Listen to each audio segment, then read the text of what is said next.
To submit shots of your neighborhood for the opening sequence of future episodes of the series, send us video clips of your pada at bongeats.com/pada. No tilting, zooming or panning, just steady 5-second video clips, bongeats.com/pada. In this city of 15 million, from every house, every bylane wafts a different smell of cooking. Yet we never stop to wonder who is doing the cooking and who our neighbors are. On Bong Eats, we now invite our neighbors, metaphorically speaking, to come share their food with us. You are watching Pasher Barir Ranna. বাড়ির কাছে আর শ্রীনগর সেথা পড়শি বসত করে এখন পড়শি বসত করে একদিনও না দেখিলাম। Today's episode is Chholar Dal'er Halwa with Salma Khatun. ছোলার ডালের হালুয়া আমি যে প্রসেসটা বানাচ্ছি এটা শাশুড়ি মার রেসিপি। মানে আমার মা এটা গরু দুধ দিয়ে বানায় আর শাশুড়ি মা এটা নারকেল দুধ দিয়ে বানায়। ছোলার ডালের হালুয়াটা মেনলি শবে-বরাতেই লোকে বানায়। চালের আটা রুটির সঙ্গে ছোলার ডালের হালুয়া প্রায় সব বাড়িতে, সব মুসলিম বাড়িতেই হয়। ছোলার ডালের হালুয়া বানাতে গেলে প্রথমে ছোলাটাকে ভিজিয়ে রাখতে হবে।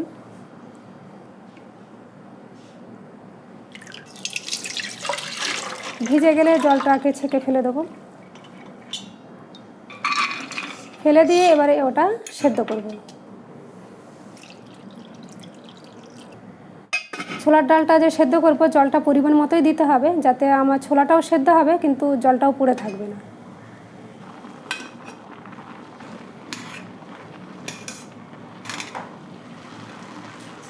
ছোলাটা সেদ্ধ হয়ে গেছে, জলটাও পুরো শুকিয়ে গেছে। এবার ছোলাটাকে নামিয়ে ঠান্ডা করে দেবো।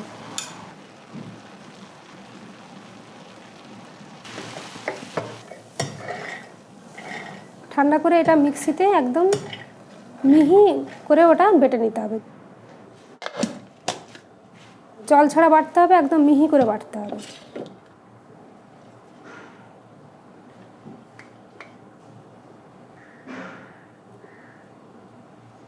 এবার এটা যেহেতু আমি নারকেল দুধ দিয়ে বানাবো, তার নারকেল দুধ লাগবে, তার জন্য কিছুটা নারকেল কুড়ে সেই নারকেল কোড়াটা আবার মিক্সিতে আমি ওটা মিহি করে নেব।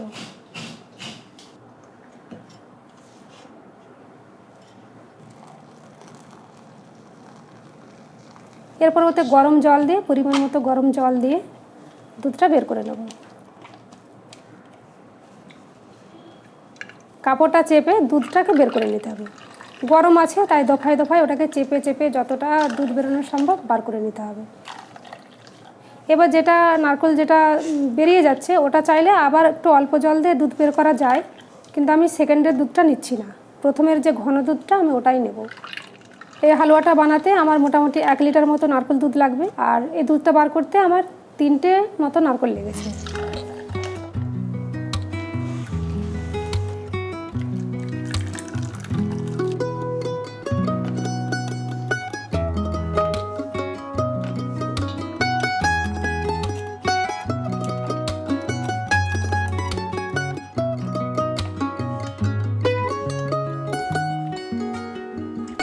ফ্লেম অন করে কড়াতে ঘি দিলাম।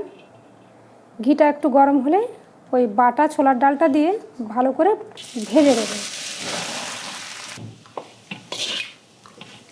মানে ভাজাটা শুনতে যতটা ইজি কিন্তু কাজটা অনেক সময় লাগবে।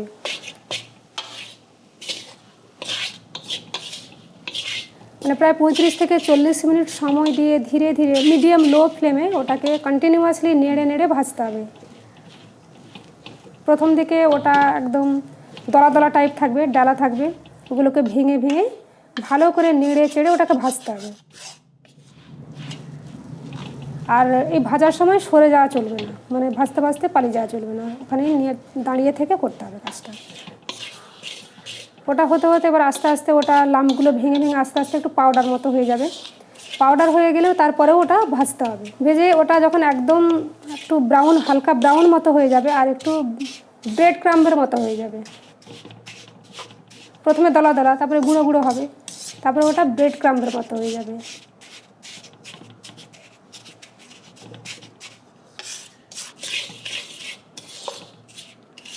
আর একটু বাদামি হয়ে যাবে আর নিজেও গন্ধ পাবে, সোদা সোদা বেশ ভাজা ভাজা গন্ধ বেরোচ্ছে। এই পর্যায়ে এলে ওটাকে ঢেলে নামিয়ে রাখতে হবে।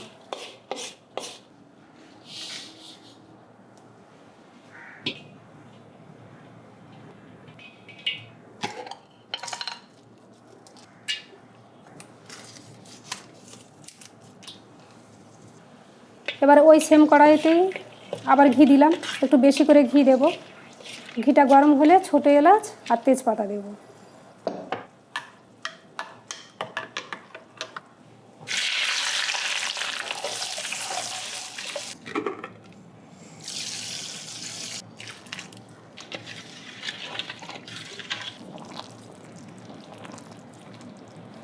নারকেল দুধটা ফুটে উঠেছে। নারকেল দুধটা ফুটে উঠলে চিনিটাকে ব্যালেন্স করার জন্য সামান্য নুন দেব।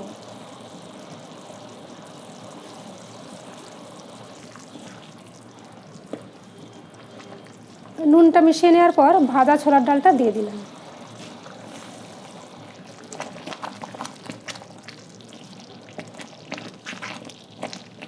দিয়ে সঙ্গে সঙ্গে ওটা ভালো করে নেড়ে চেড়ে মিক্স করতে হবে। ফ্লেমটা হাই রাখা যায়, হাইয়ে রেখে ওটা ভালো করে নেড়ে চেড়ে ওটা মিক্স করতে হবে। এবার যদি মনে হয় যে খুব ফুটে খুব ছিটকচ্ছে, তাহলে ফ্লেমটা কমিয়ে অ্যাডজাস্ট করতে হবে।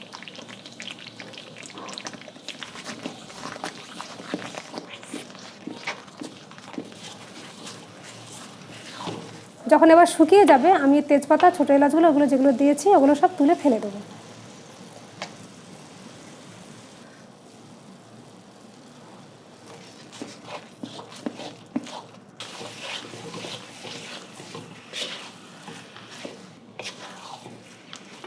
ঘি ছেড়ে গেলে এরকমভাবে ঘি যখন রিলিজ করতে শুরু হবে, আর ওটা দেখতেও পাওয়া যাবে যে পুরো কড়া থেকে ছেড়ে বেরিয়ে আসছে, টাইট মতো একটু হয়ে গেছে।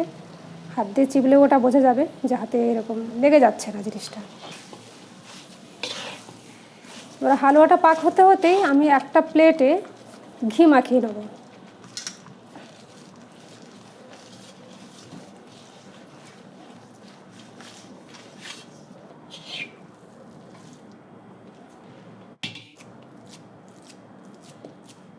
ওটাকে নামিয়ে পুরোটা স্প্রেড করে দিতে হবে, সমান করে ওই প্লেটে ছড়িয়ে দিতে হবে।